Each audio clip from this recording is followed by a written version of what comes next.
Bob. When you get to a game and you practice hard and you have good practices, you want to see it. Want to see how you practice through the week. Show up on Saturday. We did make progress last week. Yeah, same result, but we made progress. We're getting some players some valuable reps, and eventually some of the things that we're doing to that make you lose football games will hopefully disappear. Look at the turnover ratio. It's hard to win football games when you turn the ball over that many times and you don't take the ball away enough. So we'll continue to work on those things, but you still have to look at what happened.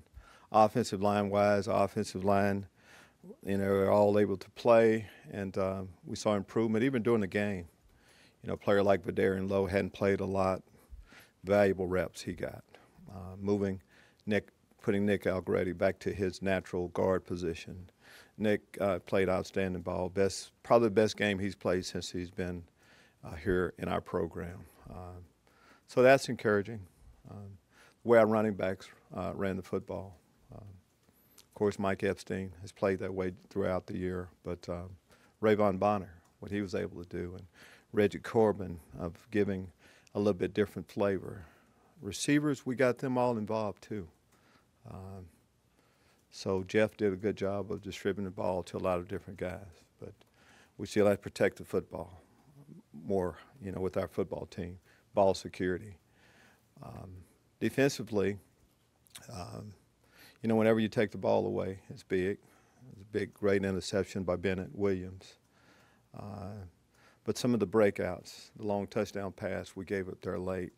And we needed to match their defense, and we weren't able to do that. It takes all three phases, of course, to win.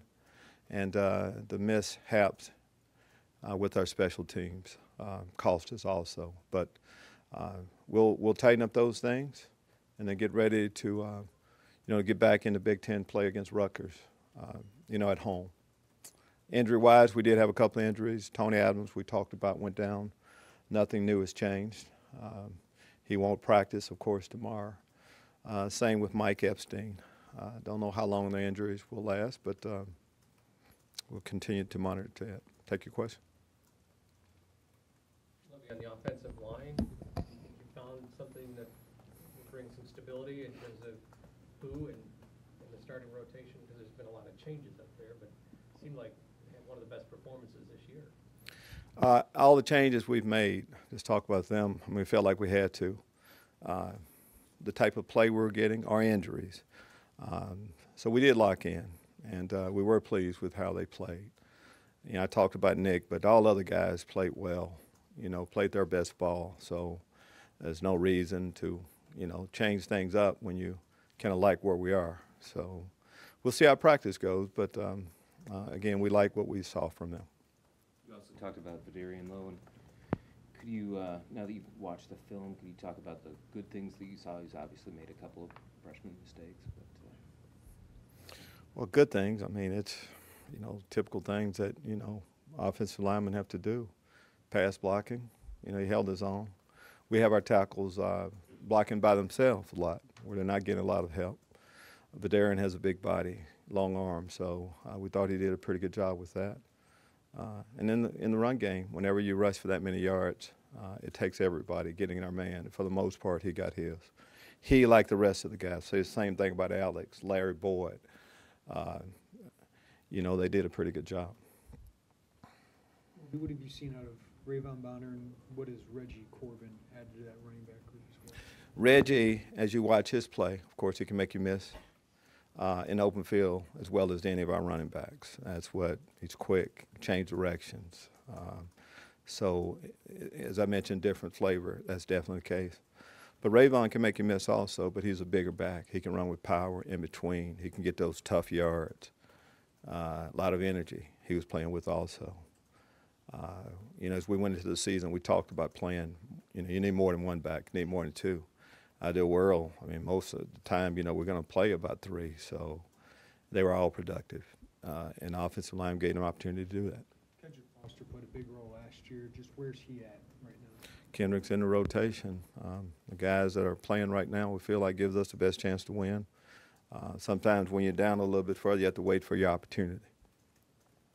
I guess going into a game just with your running backs, do you have an idea of how the carries might go, and does that maybe change if one guy is? You have an idea how you're going to start the game, and then from there, you want to feel comfortable that everybody you address, and if you need to go to them, you will. But we have a starting rotation as we talk, and the game will kind of dictate who gives more or less throughout, based on production. Coach, it looked like you were substituting quite a bit at linebacker. Explain what the thinking was there and why you used so many. We're, line. I'm a defensive line also. We're subbing throughout. We played 3 corners for a couple of reasons. If a guy's had a good week of practice and we don't see a big difference in the play, we're going to play multiple guys. Also, that should help, the rate, the way. We talk a lot about playing harder. At the pace we would like for the guys to play, it's hard for them to play every snap that way. So it's all based on production a little bit. And if we think that we have more than one guy that we feel like we can, we can win the game with, we're going to play them. Also, when you got down on goal line, I couldn't tell from television, but it looked like you were using Magnuson, Fagan, some other people. Were you bringing them in as blockers, as offensive ends, maybe tight ends, or what? What was your thinking there? Yeah, well, the thinking is that, if you're running the football, you want to get bigger guys in to help block, it just wasn't down there. We kind of used that group a little bit throughout. Used Chase Crouch, caught a pass, put him in a couple different positions. What can you bring outside of the quarterback position? What do you see from him? Well, when you have players that you feel like can help you win, you need to get them on the field. Only one guy can play quarterback, and if there's another guy that you think can help you in another way, you let him do that. Thought it was a good job by our offensive staff of getting Chase involved. He knows offense, what everyone is supposed to do. We did complete the one pass to him. We had another opportunity to complete one to him, too. So he's another one of the guys, offensive weapons that we have, and we'll see how we'll use them this week. Lovie, you obviously seem to be playing by meritocracy here, just who gives you the best. Big words there, sure. Yeah, okay. Martin used it earlier, so I Okay. kind of stole it. But how are the veterans that have gotten passed up? Maybe how have they dealt with it, and how's that dynamic with the team? We have so many young guys playing over some older guys. Well, we do have a lot of young players playing, but it's not based on, okay, young players, we're playing now. Older players, we're not. Just based on who we think is the best football player, that gives us the best chance to win. It's only based on that. And if you're an older player and you're not getting as much time, practice harder. When you get an opportunity, play better. And the young players, if they get an opportunity, it's not like they get lifetime positions either. So it's just based on production, and we've had that. Jalen Dunlap this past week, took a step back, came out, had a great week of practice last week, played well in the game.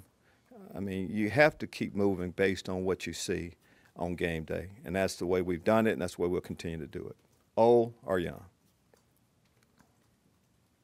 Rutgers and Maryland's in the conference for a few years now. What do you think they've brought to the conference, and what do you see in a Rutgers team that's changed from last year at all? Well, you're right. Maryland, we haven't played them, so I don't know a lot about them. But Rutgers-wise, big win for us going on the road last year. Rutgers this year, what we've seen, offensively, new coordinator, and Jerry Kill. I've known Jerry Kill for a long time. Good man, good football coach.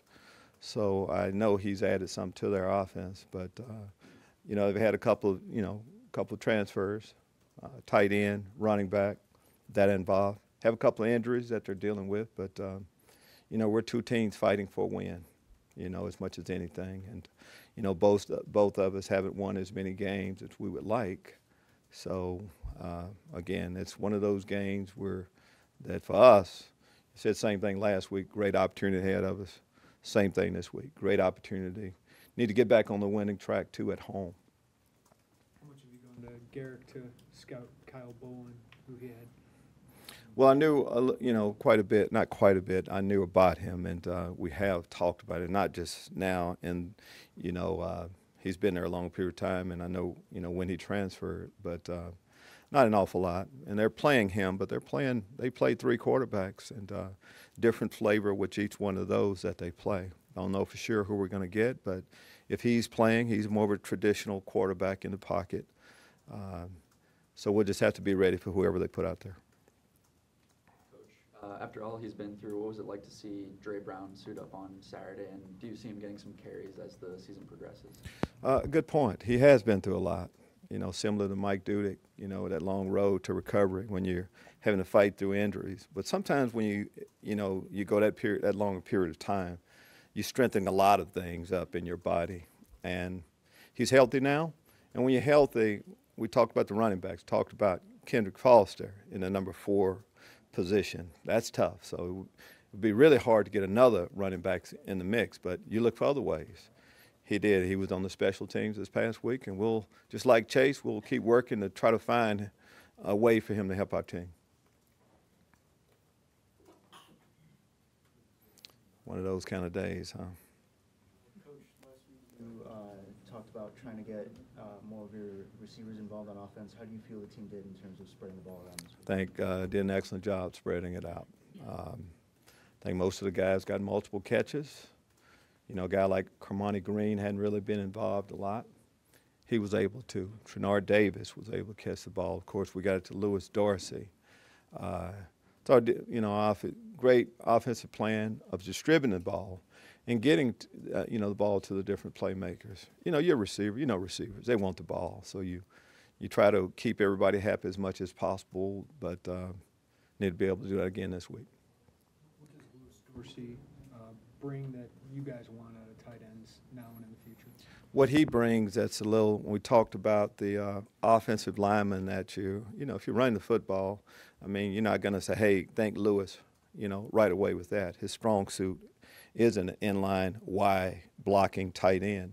It's more the move stuff. You know, the long pass that we hit him on, I guess a couple big passes we hit him with. That's what he's going to bring to us, more of that move type guy. And we think that can, you know, pretty good matchup, you know. Good height, good size, good speed versus a safety or a linebacker. Each week that should be a pretty good matchup for us.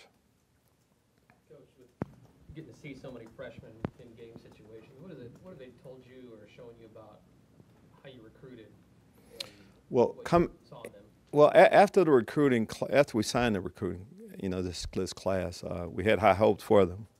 And I think most of them have kind of turned out the way we hoped they would. Still young players and learning each week and all that, but talented group that should only grow and get better and better. Took a step last week. Just from here on out, we want to see those young guys take our team, of course, but just more big steps throughout.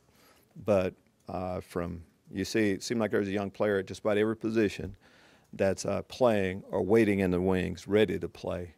If we can keep recruiting that way, our program should eventually be in really good shape. Jeff George, you know, maybe brought the spark you were looking for offensively. A few more turnovers with that.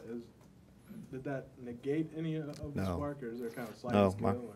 No, you want to eliminate the turnovers. There's just so you have to just look at the turnovers. You want to eliminate them. It's hard to win when we have that many. But as we talk about the progress we've made, and of course Jeff's first start, you have to be encouraged by some of that. So we see them separately.